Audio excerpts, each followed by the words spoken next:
রংপুর জেলার গঙ্গাচড়া উপজেলার বেতগাড়ি হাটে খাস জায়গা ও রাস্তা দখল করে অবৈধ দোকানের পসরা বসেছে। বিস্তারিত থাকছে রংপুর প্রতিনিধি রফিকুল ইসলাম সাবুলের প্রতিবেদনে। ক্যামেরায় ছিলেন জিয়ারুল ইসলাম জিয়াম।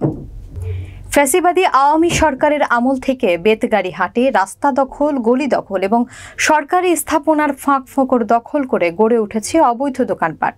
বেতগাড়ি পরিবার পরিকল্পনার স্বাস্থ্য কেন্দ্রের মূল গেটে রাস্তার ফুটপাত দখল করে অবৈধ দোকান স্থাপন করে কেউ কেউ দিয়েছেন ভাড়া। দীর্ঘদিন থেকে স্বাস্থ্য কেন্দ্রের ডাক্তার ও কর্মচারীরা বাধা প্রদান করে আসলেও তাদের তোয়াক্কা না করে চালিয়ে যাচ্ছেন তাদের ব্যবসা। গঙ্গাচড়া উপজেলা নির্বাহী কর্মকর্তা নাহিদ তামান্না বলেন, খুব শীঘ্রই অবৈধ দোকানপাট উচ্ছেদ করা হবে। আমরা পরিচ্ছন্ন গঙ্গাচড়া গড়তে সবার সম্পৃক্ততা আশা করি।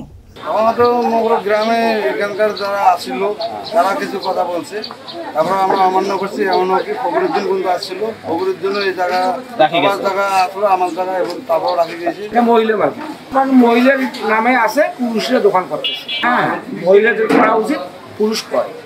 ট্যাঙ্কি আছে, সেফটি ট্যাঙ্কি, হাউস।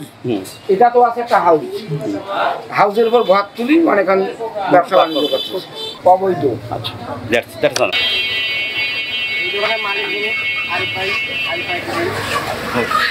জানানো দেওয়া নাই, তবে মাসিক ভাড়া নেই, মাসিক 400 টাকা করে উঠাই দিলে তো অত কিছু করার নাই।